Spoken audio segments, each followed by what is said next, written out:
नमस्कार। 32 वर्षीय महिला हैं जिनकी हस्तरेखाओं में क्या क्या गतिविधि चल रही है उसको मैं यहाँ पर बताने जा रहा हूँ। यहाँ पर बात करते हैं आपकी कनिष्ठा उंगली की लंबाई के बारे में। कनिष्ठा उंगली की लंबाई सूर्य की उंगली के लगभग प्रथम पर्व तक पहुँच चुकी है, यानी बौद्धिक क्षमता है, भाषा शैली अच्छी है, अपनी बात का प्रभाव भी डाल पाते हैं, साथ ही साथ जीवन में फैसला लेने की शक्ति भी आपके अंदर है। ये आपकी उंगली इस बात को बताती है। प्रथम पर्व मानसिक पर्व होता है और मानसिक पर्व यदि मैं यहाँ पर देखता हूँ तो आपका पूरी तरीके से मजबूत है, यानी अपने भविष्य में किसी भी स्थितियों से लड़ने की ताकत आपका प्रथम पर्व वर्तमान की स्थिति में बताता है, यानी मानसिक स्थिति आपकी बहुत मजबूत है। सेकंड पर्वत पर कुछ राहु रेखाओं का प्रभाव है, यानी आप अपने समाज में लड़ रही हैं लेकिन मन के अंदर थोड़ी सी चिड़चिड़ाहट है, जिसके कारण कभी कभी बड़ी तेजी के साथ में क्रोध आ जाता है। तीसरे पर्व पर भी राहु रेखाओं का जब प्रभाव हो जाए तो आपके जीवन के अंदर धन के लिए वर्तमान में आपका संघर्ष बना हुआ है। अब बात करता हूं मैं यहाँ पर आपकी दूसरी उंगली, जिसको बोलते हैं यहाँ पर हम अनामिका या सूर्य की उंगली। प्रथम पर्व बीपी के रोग नहीं है, एक्सीडेंट यहाँ पर दिखाई नहीं देता, आंखों का रोग यहाँ पर दिखाई नहीं देता, किसी भी प्रकार से अगर मैं कहूँ तो किसी अग्निकांड का योग भी दिखाई नहीं देता। सेकंड पर्व राज्य सरकार से संबंधित लाभ के लिए होता है। यहाँ छोटी छोटी रेखाएं हो जाएं तो सरकारी उपक्रम में व्यक्ति को जॉब नहीं मिलती, उसमें ऊंचा स्थान नहीं मिलता, इस प्रकार की प्रॉब्लम आती है। तीसरा पर्व थोड़ा सा छोटा है, यानी कुल मिलाकर के परिवार का कोई बहुत बड़ा सपोर्ट आपके साथ नहीं है। अब बात करते हैं आपकी शनि की उंगली के प्रथम पर्व के बारे में। यह पर्व आपके जीवन में स्थायी रोगों को लिए जाना जाता है। यहाँ से किसी भी प्रकार का स्थायी रोग अब के शरीर के अंदर मुझे दिखाई नहीं देता। जब यहाँ राहु रेखाएं जाती हैं तो आपके जीवन में स्थायी रोगों को बताती है, ऐसा दिखाई नहीं दे रहा आज के चित्र में। सेकंड पर्वत यहाँ पर जाना जाता है कर्ज की स्थितियों के अंदर। यहाँ पर कुछ हल्की हल्की रेखाएं दिखाई देती हैं, जिसके कारण हल्का फुल्का कर्ज भी आप पर हो सकता है, साथ ही साथ धन के लिए संघर्ष आप कर रहे हैं। तीसरी उंगली शनि की, क्या आपके अंदर इतनी सामर्थ्यता है कि आप अपने परिवार का भरण पोषण कर सकें? अभी कुल मिलाकर सामान्य धन के स्रोत आपको प्राप्त दिखाई देते हैं। अब बृहस्पति की उंगली के प्रथम पर्व के बारे में बात करते हैं। यदि यहाँ पर माइनस रेखाएं हो जाती हैं तो कोलेस्ट्रॉल है, शुगर है, या आपके जीवन में आपका पेट खराब रहता है, या कह सकते हैं किडनी के रोग हैं, इस तरह का इन चीज़ों को दिखते हैं। कुल मिलाकर यहाँ पर इस प्रकार का कोई भी चिन्ह दिखाई नहीं देता। सेकंड पर्व की बात करता हूँ, यह पति के साथ में अनबन के रिश्तों के लिए माना जाता है। यहाँ पर भी इस प्रकार का कोई चिन्ह दिखाई नहीं देता।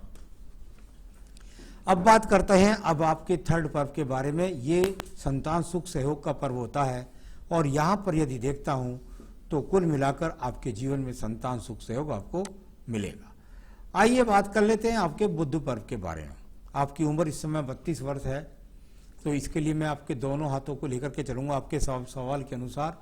अभी मैं यहाँ पर यदि 32 वर्ष वाले हाथ पर देखता हूँ तो आप वर्तमान में भी खाली नहीं हैं, यानी कुछ ना कुछ करके आप धन के आगमनों को बनाती रहती हैं। ये यहाँ पर बुध पर्वत आपका बताता है, यहाँ पर इस प्रकार से। तो ये अच्छी रेखा है, यानी कुल मिलाकर आप अपने धन के आगमन को तो निरंतर रूप से किसी न किसी तरीके से आज भी बना रही हैं। सूर्य का पर्व, और जब उस पर कंटक जैसी रेखाएं या क्रॉस के छोटे छोटे चिन्ह, या ऐसा लगना चाहिए जैसे कोई झाड़ या पेड़ खड़ा हो, तो इसको इस तरीके से बोला जाता है कि जब ये रेखाएं ज्यादा हों तो आपके जीवन के अंदर आपको भाग दौड़ ज्यादा कराएंगी, साथ ही साथ आपको सम्मान के लिए लगातार संघर्ष कराएंगी। तीसरा, आपके जीवन में राज्य सरकार से संबंधित कार्यों में विलंब डालेंगी। इस तरह की आकृति यहाँ पर दिखलाई पड़ती है। अब बात करता हूं मैं आपके शनि पर्व के बारे में। यहाँ पर आपको दिखाई देगा कि शनि पर्व की रेखाएं हैं, कुछ चतुर्भुज का भी बनाने की स्थिति करती हैं, कुछ शंकु का सा प्रयास भी करती हैं। कुल मिलाकर स्वतंत्र तो नहीं है, लेकिन ये बात अवश्य है कि आपका शनि पर्व राइट हैंड में भी बिल्कुल ठीक जा रहा है, यानी भाग्य आने वाले समय में आपका साथ देगा और निश्चित रूप से आप सफलता की तरफ बढ़ेंगी। तो ये शनि पर्व यहाँ पर है। अब बात करता हूं मैं बृहस्पति पर्व के बारे में। बृहस्पति का पर्व कुल मिलाकर दोनों ही पर्वतों पर यदि मैं देखूं राइट और लेफ्ट हैंड में, यहाँ पर कोई विशेष रूप से गतिविधि नहीं है, खड़ी रेखाएं ना हो, साथ ही साथ आपके जीवन में कोई अच्छे शुभ चिन्ह ना बने, तो राज्य सरकार के लिए नौकरी जैसी चीजें नहीं मिलती, या ऐसा कह सकते हैं कि थोड़ा सा विवाह व्यक्ति का कभी कभी देर हो जाता है। तो कुल मिलाकर बृहस्पति आपके इन्वॉल्व में है, विवाह भी होगा, बच्चे भी होंगे, संसाधन भी मिलेंगे, लेकिन अभी थोड़ा सा समय लगेगा। अब बात करते हैं हम आपके राइट हैंड से लूंगा मैं सारी रेखाओं को, यहाँ का मैंने देख लिया है, यहाँ की भी बोलता रहूंगा। तो राइट हैंड से मुझे आपका भविष्य लेना है वर्तमान का, कि इस समय आपके क्या गतिविधि चल रही है। ये आपकी हृदय रेखा है। इसमें हृदय रेखा में शुरू में दूसरे हाथ के अंदर कुछ रेखाएं गिरी हुई दिखाई दी, कुछ कटी हुई नजर आई, यानी आपका पहला जीवन अभी से पहले देखूं तो थोड़ा बहुत ज़्यादा अच्छा नहीं रहा, काफ़ी कष्टों का आपने सामना किया, और अब यहाँ से ये रेखा चली है और इसके बाद हृदय रेखा दोनों ही हाथ में ठीक है, यानी आने वाले समय में आपको रोगों से भी और साथ ही साथ रोगों का सामना नहीं करना पड़ेगा, तथा पति का सुख सहयोग भी प्राप्त होगा। तो हृदय रेखा राइट हैंड के अंदर अच्छी बनने जा रही है, जो आपके जीवन के संघर्ष को खत्म करने जा रही है। अच्छी आपके पास हृदय रेखा है। निम्न मंगल पर देखिएगा राइट हैंड में, यहां पर अगर मैं बात करता हूं आपके निम्न मंगल पर्व की, तो ये कर्म रूपी रेखाएं होती हैं। कर्म रूपी रेखाओं का मतलब होता है कि आप ऐसे नहीं है कि सपने देख करके घर पे बैठे रहते हैं। कुल मिलाकर आप मेहनत करती हैं और मेहनत करके अपने आप को सिद्ध कर लेंगी। इस तरह की कर्म रेखाएं अवश्य आपके हाथ के अंदर होनी चाहिए, और वो आपके हाथ के अंदर हैं भी। यहाँ प्रथम पर्व से किसी प्रकार के चरित्र खराब नहीं है। सेकंड पर्व पर तर्क शक्ति अंगूठे की वो भी ठीक है, तो किसी प्रकार का चरित्र खराब नहीं, और साथ ही साथ यहाँ से आपको संघर्ष करने की क्षमता, तर्क शक्ति भी आपके पास है। आइए बात करता हूँ आपकी बुद्धि रेखा के बारे में। बुद्धि रेखा जब जब थोड़ा सा दूर से चलती है तो एक बात जरूर है कि प्रेम प्रसंगों में धोखा होता है, पति के साथ थोड़ा सा मुंह जबान जोरी भी हो जाती है कभी कभी।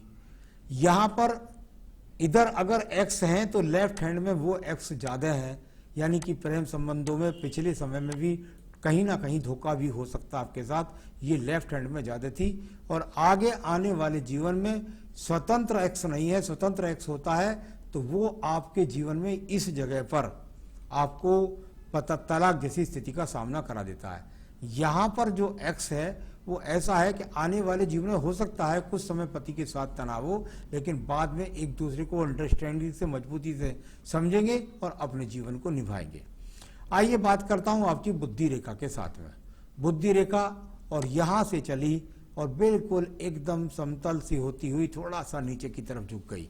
कुल मिलाकर मन के अंदर थोड़ा सा चिंता रहती है जब ये रेखा थोड़ी सी ढलवा हो जाती है, तो मन के अंदर चिंता रहती है, लेकिन बुद्धि रेखा बहुत अच्छी है, इस पर किसी प्रकार का दीप नहीं है, इसको किसी प्रकार के आने वाले समय में एक्स भी दूषित नहीं कर रहे हैं, यानी अपने डिसीजन से आप निश्चित रूप से सफलता प्राप्त कर लेंगी। द्वितीय मंगल पर्वत आपके लिए झगड़े झंझट कोर्ट कचहरी मुकदमा इसके लिए जाना जाता है, ये भी अपने आप में बहुत ही उत्तम है। यानी कुल मिलाकर यहाँ पर देखता हूं तो कोई झगड़ा झंझट कोर्ट कचहरी मुकदमा यहाँ पर आपको नहीं मिलने वाले हैं। अब बात करते हैं हम आपके यहाँ पर पर्वत की, और वो है चंद्र पर्वत। अगर लेफ्ट हैंड का चंद्र पर्वत देखता हूं तो इसमें काफी डिप्रेशन जैसी स्थितियां रही हैं, यानी काफी मन के अंदर चिंता जैसी स्थिति रही है, लेकिन राइट हैंड के अंदर जाने के बाद ये स्थिति बहुत मजबूत अब होने लगी है, और जिसके कारण आप अपनी स्थितियों पर अब विजय प्राप्त करेंगे। थोड़ा बहुत रेखा पिछली भी रह गई हैं तो उसके कारण हो सकता है कि थोड़ा बहुत चिंतन रहे दिमाग के अंदर, लेकिन कुल मिलाकर आपको दिखाई देगी। यहाँ से कोई विदेश यात्रा का योग नहीं है, किसी प्रकार से डिप्रेशन का योग नहीं है, किसी प्रकार से डिप्रेशन के डॉक्टर से सामना करने की स्थिति भी नहीं है। तो ये स्थिति इस तरह से है। व्यापार के लिए हम लोग बुध रेखा को ज़्यादा देखते हैं। ये रेखाएं जहाँ पर ज़्यादा अगर देखता हूँ तो इन रेखाओं में थोड़ा सा बदलाव है, यानी आपके जीवन में पिछले समय में कोई बदलाव हो गया हो उसके लिए। अभी तो मैं कुल मिलाकर व्यवसाय के लिए अगर कहूँ तो सामान्य रूप से अभी थोड़ा संघर्ष दिखा रही हैं। ये व्यवसायिक रेखा के रूप में भी जाती हैं और स्वास्थ्य के रूप में भी, तो अभी थोड़ा सा स्ट्रगल दिखाई देता है। आइए बात करता हूँ आपकी भाग्य रेखा के बारे में। दूर स्थान से जुड़ करके भाग्य स्थान रेखा का पद शुरुआत, यानी घर से दूर जाकर के कहीं अपने आप को स्थापित करके और जीवन में भाग्य को प्राप्त करना और अंत समय तक जाकर रेखा का मिल जाना। तो ये बहुत अच्छा संकेत है। आने वाले समय में आपका भाग्य आपका साथ देगा और आप सही निर्णय लेकर के अपने जीवन में सफलता को प्राप्त कर लेंगी। एक और रेखा है आपके पास मंगल रेखा। बहुत ही बढ़िया रेखा होती है ये मंगल रेखा। यहाँ थोड़ी सी हल्की है लेकिन आपके जीवन में 45वें वर्ष के बाद बहुत मजबूत है। ये वो रेखा है जो कवच का काम करती है, जो आपको सब मुसीबतों से निकाल कर बाहर ले आती है। शुक्र पर्व संसाधनों का पर्व वर्तमान में थोड़ा सा अगर मैं देखता हूँ यहाँ पर कुल मिलाकर के थोड़ा सा संसाधनों के लिए संघर्ष है। संतान रेखा ये बिल्कुल स्पष्ट रूप से आपके हाथ के अंदर 2 रेखा है। तो ये सब मैंने बताया। अब बताता हूँ मैं आपकी आयु रेखा के बारे में। यहाँ से आपकी आयु रेखा और ये बिल्कुल नीचे मणिबंध के पास तक पहुँच जाए, यानी कुल मिलाकर ये अच्छा संकेत 77-78 का यहाँ पर आयु रेखा का संकेत भी है। तो पिछले समय में यहाँ नक्षत्र भी था। आप बचपन से पैदा हुई, बहुत संघर्ष किया। यहाँ पर कोई बहुत मजबूती के साथ स्थिति आपको परिवार की नहीं मिली क्योंकि नक्षत्र से शुरुआत हुई। तो ये बहुत संघर्ष आपने कर लिया, लेकिन अब की स्थिति के लिए मैं आगे सवाल में आपके जवाब देने वाला हूँ। सबसे पहले पूछा है आपने मेरा फ्यूचर, दूसरा आपने पूछा है मैं नौकरी करूं, व्यवसाय करूं और कौन से सेक्टर में करूं। तो चलिए मैं आपको बताता हूं।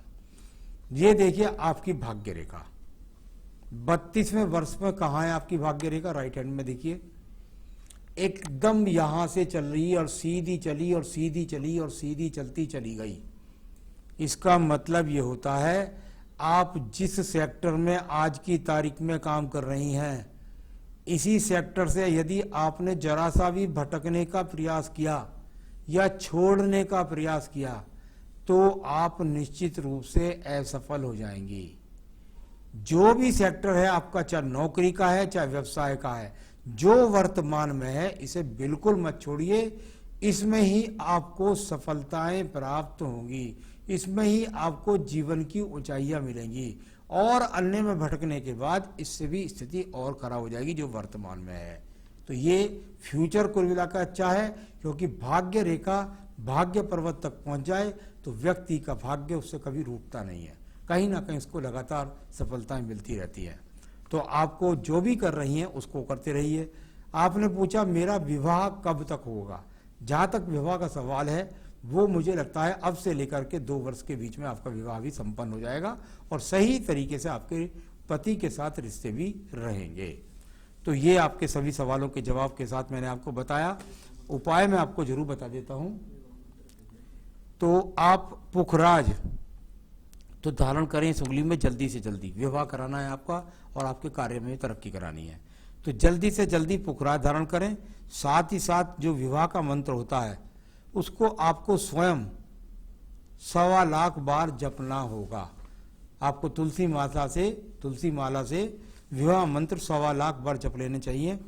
और उसके बाद हो सके तो साथ में बृहस्पति के आप जो है व्रत भी रख लें तो बस बहुत जल्दी आपके विवाह और साथ ही साथ आपके जीवन की सफलताएं आपको प्राप्त हो जाएंगी। नमस्कार।